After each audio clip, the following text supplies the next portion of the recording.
Oke, jadi kisah horor kali ini berasal dari wawa aku yang namanya Arya yang berasal dari Depok, Jawa Barat. Halo Arya. Nah, kisah ini berdasarkan pengalaman pribadi yang Arya alami pada tahun 2007 pada saat Arya ini masih kelas 3 SMA.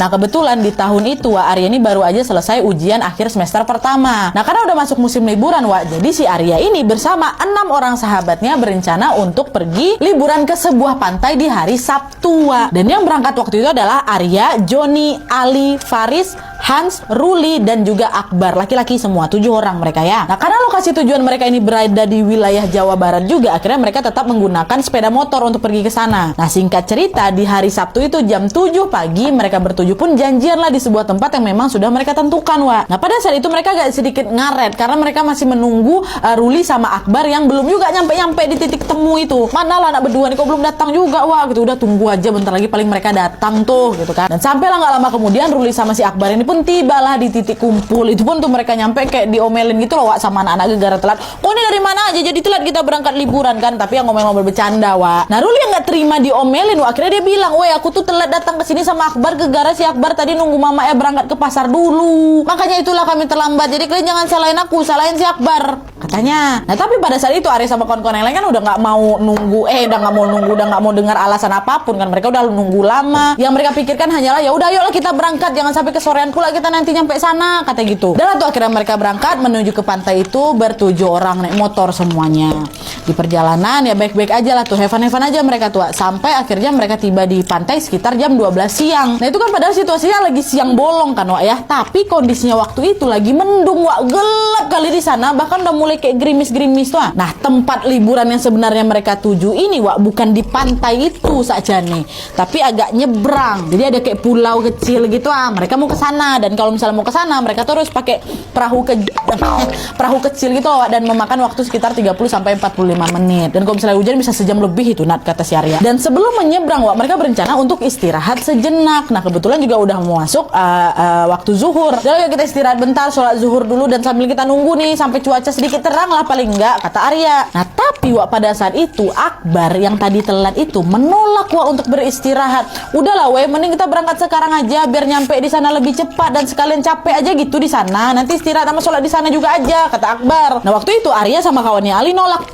Mendung ini udah gelap kali loh. Mending kita tunggu aja sebentar di sini sampai dikit terang. Masih jam 12 nih sampainya di sana. Tunggu aja lah dulu di sini, Bar, kata si Arya sama kawannya tadi kan. Nah, tapi pada saat itu kawan-kawan yang lainnya malah setuju sama si Akbar. Dia bilang, betul juga sih, kata si Akbar, mending kita nyebrang sekarang aja biar cepat sampai kita. Dan di sana kita bisa langsung istirahat. Sekali capek aja, kata mereka. Arya pun kembali nahan teman-teman, jangan kalian nyebrang dengan kondisi kayak gini. Bentar lagi hujan angin loh ini. Tunggu agak reda dikit aja lah, katanya. Alah udahlah tuh, nunggu apa lagi? Dan nanggung kali ini sampai sini, bersana aja lah kita langsung. Apa pula nunggu lagi? Itu kata si Akbar, meyakinkan kawan-kawannya. Dan pada saat itu teman-teman yang lain pun jadi setuju sama Akbar. Sehingga Arya sama kawan yang satu lagi tuh mau nggak mau menurutilah kemauan teman-teman yang lain kan. Walaupun saat itu jujur hati aku udah nggak enak kali perasaannya. Ya pasti ada rasa khawatir lah si Arya itu. Mereka menyeberang menggunakan perahu kecil loh, bukan kapal besar. Perahu kecil, pas pula lagi hujan angin. Walaupun memang lokasinya nggak terlalu jauh dari bibir pantai, tapi cukup beresiko juga lah kan. Tapi mau kayak gimana lagi, kawan-kawannya pada bersikeras mau nyebrang. Nah, ada tuh rombongan Arya dan 6 sahabatnya pun langsunglah menyewa perahu untuk menyeberang.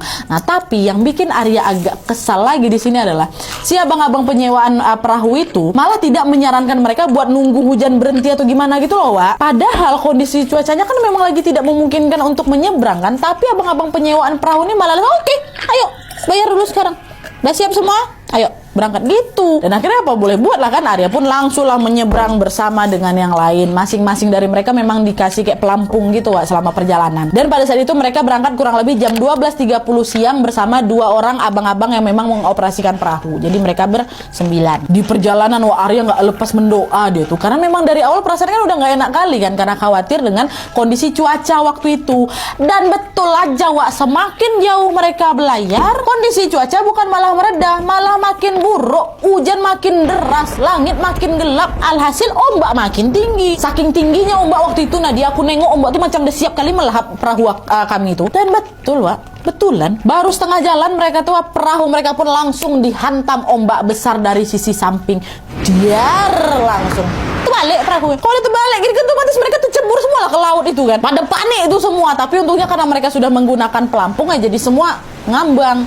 Ngapung, cepat ngapung lagi tuh ke permukaan air kan. Nah, dalam keadaan panik mereka pun berusaha membalikkan itu perahu dan juga berusaha mengeluarkan air yang di dalam perahu itu biar bisa perahu ini balik ngapung lagi. Dan tidak lama kemudian perahu pun kembali mengapung dan mereka pun bahu membahu berusaha menaiki kembali perahu tersebut. Wah. Dan karena kejadian ini Arya mengaku betul-betul aku dibikin trauma kali, aku udah gak berani lagi naik perahu atau kapal sampai sekarang. Nah, dia katanya, ya iyalah Wak, menurut Ngana terombang ambing kayak itu cuman paniknya tuh aku aja juga agak panik kan kalau naik Dumai Express itu kalau misalnya mau nyebrang ke Balai. Nah, setelah semuanya naik ke perahu, Arya pun menghitunglah jumlah penumpang di sana ya kan. 1, 2, 3. Nah, anehnya setelah dihitung cuman ada 8 orang yang berada di atas perahu tuh. Tadi kan mereka berapa orang? 9 kan, 7 mereka, 2 orang abang-abang perahu kan. Loh kok ini cuma 8 kurang 1 nih berarti. Wih, siapa yang nggak ada di sini?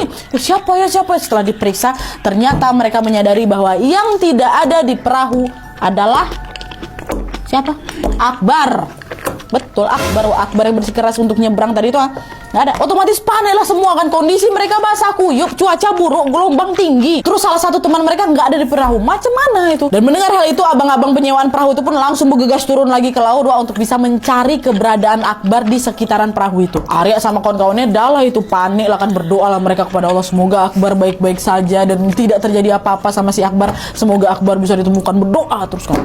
Tapi sayangnya sampai kurang lebih 2 jam mereka mencari, mereka belum juga berhasil menemukan Akbar.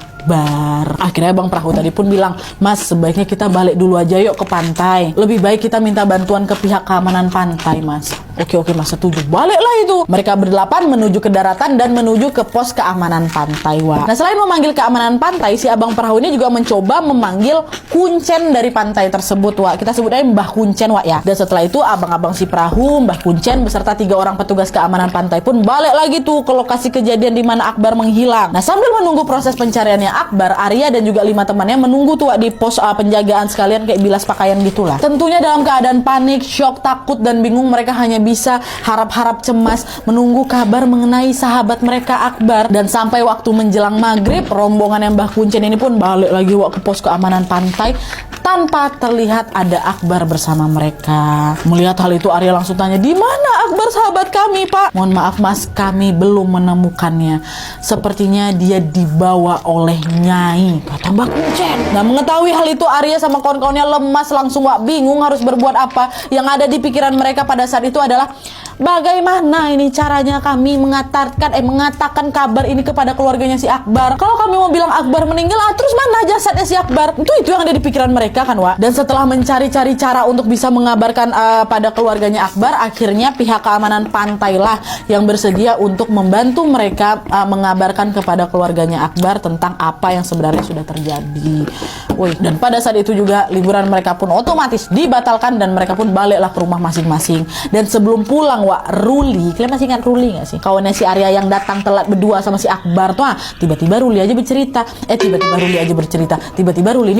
kalau sebenarnya Akbar itu tidak diperbolehkan sama kedua orang tuanya untuk pergi ke sini. Makanya pas ketemuan tadi sebelum berangkat itu, aku sama si Akbar tuh datangnya telat. Gegara apa? Gegara harus nunggu mamanya si Akbar ini berangkat ke pasar dulu. Makanya itulah si Akbar ini bisa kabur. Dan setelah dia kabur itu, aku memang lagi nunggu dia di mulut gang rumah si Akbar, Dan sebenarnya aku udah ngingetin Akbar, janganlah kau kabur kayak gini, Bar. Izin betul-betul dulu kau sama mamamu. Udahlah tuh gampang, nggak apa-apa, kata si Akbar masih ngeyel, Dan hal itu pula lah yang membuat Arya dan teman-temannya makin bingung lagi dan makin merasa bersalah lah, Mereka cukup khawatir bakal dicurigain sama keluarganya Akbar kalau mereka lah yang memaksa si Akbar untuk ikut. Padahal kan udah diingetin sama siapa kan, sama Ruli juga kan. Izin dulu betul-betul gitu, nggak mau si Akbarnya. Singkat cerita, mereka pun pulang ke rumah dan udah nyampe di Depok sampai hampir tengah malam gitulah. Dan sesampainya di Depok, mereka pun langsung menuju ke rumah Akbar karena memang orang tua mereka masing-masing ini memang semua kumpul di rumah si Akbar, Isak tangis keluarga pun pecah Wak ketika melihat teman-temannya Arya datang tanpa membawa anak mereka. Dan pada saat itu tim keamanan pantai lah yang menjelaskan kronologi kejadian yang menimpa Akbar dan rombongannya Wak. Dan di sana tim keamanan juga berjanji akan terus mencari Akbar dalam 7 hari ke depan. Tapi sayangnya setelah 7 hari dilakukan pencarian, tim keamanan pantai pun masih belum bisa menemukan jasadnya Akbar. Dan dengan berat hati keluarga Akbar pun mengatakan kalau kami sudah ikhlas atas kepergian Akbar. Dan setelahnya Arya beserta 5 teman yang lainnya yang ikut pergi liburan itu Wak, dan juga pastinya teman sekolah yang lain pun langsung menggelar pengajian untuk bisa mengiringi kepergian sahabatnya mereka ini untuk selama-lamanya. Dan kisah ini belum berakhir Wak ya, karena di tahun berikutnya yakni tahun 2008 akhirnya Arya sama kawan-kawan yang lain pun lulus SMA lah itu. Kemudian mereka pun menjalani kehidupan masing-masing dengan sesekali berkumpul untuk sekedar ngopi dan juga silaturahmi Wak. Nah di tahun berikutnya, di tahun 2009 Arya ini diterimalah di sebuah perusahaan swasta di Jakarta. Kehidupannya pun berjalan normal-normal aja Wak, selain karyawan biasa lah gitu. Sampai 8 tahun si Arya itu kerja di sana, tepatnya di tahun 2017 adalah terjadi kejadian yang tidak pernah bisa aku lupakan Nadia. Nah, ini dia puncaknya Wak. Nah jadi ceritanya tim dan atasannya di perusahaan si Arya bekerja ini berencana untuk berlibur ke salah satu pantai di Jawa Barat selama 3 hari. Tapi bukan pantai yang dulu si Arya kunjungin sama kawan-kawannya Wak, bukan.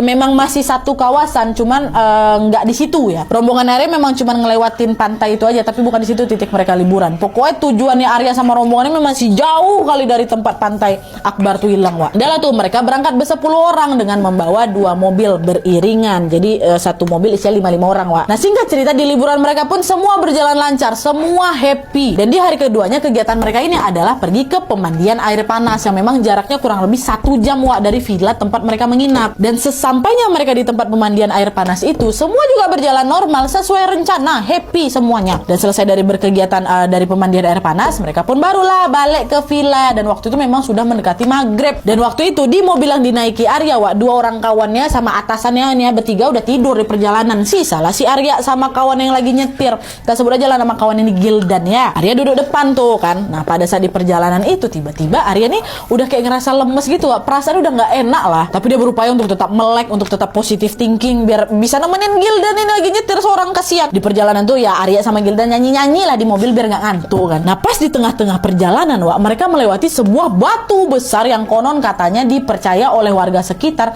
di situ itulah wilayah angkernya. Dan setelah melewati batu tersebutlah situasi pun makin mencekam lagi Nadia, karena kondisi jalannya itu betul-betul kiri kanan hutan banyak pepohonan gitu, makin mencekam lah pokoknya. Cuma Arya sama Gildan tetap berusaha santai, tetap slay gitu, mereka nggak peduli, mereka padahal dalam hati dak-dudak tuh udah nggak enak perasaannya kan. Nah sampai ketika masuklah jalan yang naik turun Wak, dan di saat itu mereka harus melewati banyak sekali pohon pisang di kiri dan di kanan. Dan seketika Wak, disinilah Arya melihat ada sesuatu yang aneh di hadapannya. Kan kalau misalnya jalan naik turun kan otomatis lampu mobil kan ikut naik turun juga kan Wak. Nah pas lampu ini mengarah ke sebuah pohon pisang di depannya, Arya tiba-tiba berpikir dalam hati, kenapa pohon pisang tuh putih sendiri? Beda pula sama pohon pisang ku tengok dari tadi. Pohon pisang warna hijau harusnya dulu.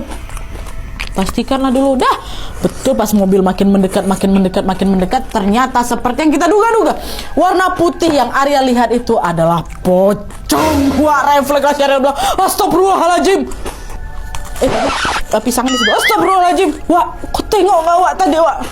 Si Gildan kan, aku tengok apa gitu, dia belakang. Gildan yang memang juga panik, dia tetap harus berusaha tenang, dia lagi nyetir kok. Udah nggak usah kau bahas lagi, cuma kita berdua ada di sini nih. Dah, istighfar doa. Dan mereka pun memutuskan untuk tidak membahas lebih lanjut tentang apa yang mereka lihat tadi Wak. Dan pada saat itu Arya pun juga berpesan sama Gildan, Wak, gak usah lah kau mainin dim lampu dulu, tau kan dim lampu buat jarak jauh sama jarak dekat, gak usah dulu Wak. Mana bisa Wak, orang kondisi jalanan masih naik turun kok. Ya aku harus ngedim lagi, gini juga gak ada mobil, nanti gak tengok jalanan tuh, kata Gildan. Jangan dulu Wak, daripada nanti nengok yang aneh-aneh lagi. Ya udahlah. Dah tuh. Nah setelah ini Wak, kondisi jalan udah mulai stabil tuh, udah nggak naik turun lagi nih. Nah Arya yang sebelumnya merasakan suasana tegang dan mencekam menjadi sedikit agak lega Wak. Tapi baru lega bentar aja nih Wak ya, secara tiba-tiba dan tidak disangka-sangka Arya melihat ada sekelebat bayangan hitam dengan 2 cahaya merah yang langsung kayak menabrak tubuhnya si Arya Wak. Dan waktu ketabrak itu kan dia macam nggak bisa ngomong apa-apa kan, dah langsung pingsan, nggak tersadarkan diri dia langsung. Dalam mobil lah dia, iya dalam mobil macam diketabrak sama yang sosok hitam tadi itu langsung terpingsan. Nah tapi Wak ya, Gildan kawan di sebelahnya ini bercerita kalau pada saat Arya ini nggak sadarkan diri, si Gildan tuh belum ngeh. Karena pada saat itu menurut Gildan, Arya tuh masih tetap sadar kok. Kapan dia pingsan? Nggak ada loh dia pingsan. Yang Gildan lihat si Arya ini masih tetap sadar, bahkan Arya meminta Gildan untuk menghentikan mobilnya, kemudian mengatakan, "Wak, berhenti Wak, aku pengen pulang." Itu kata Wak. Nggak usah aneh kau, pulang kemana? Udah lah. Nah waktu itu Gildan memang belum ngeh nih Wak, kalau misalnya yang minta berhenti itu ya bukan si Arya, orang Arya pingsan kok. Nah gara-gara si Gildan nggak bawa aneh-aneh di tengah jalan gelap kiri kanan hutan ini, akhirnya ya nggak digubrisnya lagi tuh si Arya. Sampailah tiba-tiba Wak Arya berteriak, "Berhenti!" Katanya kayak gitu, ya Allah Bang.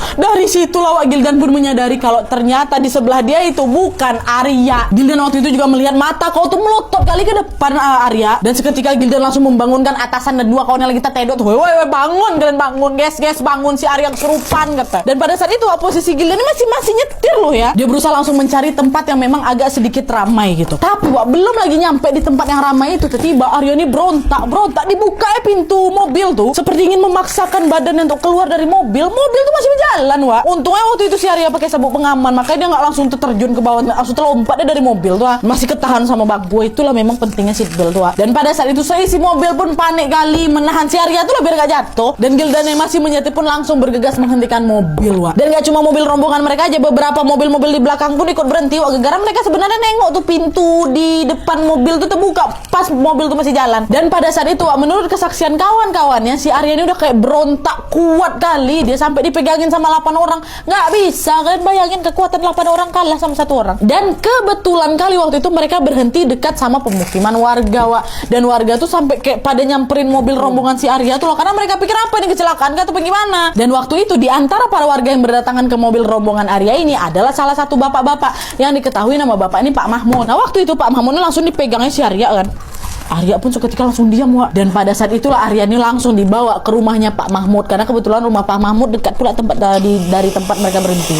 Dan setelah didoain, ditenangin, Arya pun kembali sadar Wak. Dan posisinya dia ini lagi berada di terasnya rumah Pak Mahmud. Udah banyak kali tuh warga-warga yang nengok siapa ini si Arya. Dan yang anehnya lagi Wak, kalian tahu kondisi si Arya pas lagi sadar dari kesurupan ini kayak gimana? Kondisinya basah kuyup Wak. Basah kuyup kayak habis kelelep pas lagi renang tuh kayak gitu. Badan Arya ini basah. Dia pun gelagapan dan terus mengeluarkan keringat. Sampai nangis Arya waktu itu tuh karena ngalamin kejadian kayak gitu tuh aneh kali rasanya bagi aku. Nah dia nggak usah bagi kau Arya, bagi aku pun aneh kok tiba-tiba aku jadi basah kuyup. Dan pas baru sadar dari kesurupan itu Arya pun udah nggak bisa berkata apa-apa lagi. Karena yang Arya rasakan tuh capek kali badan aku.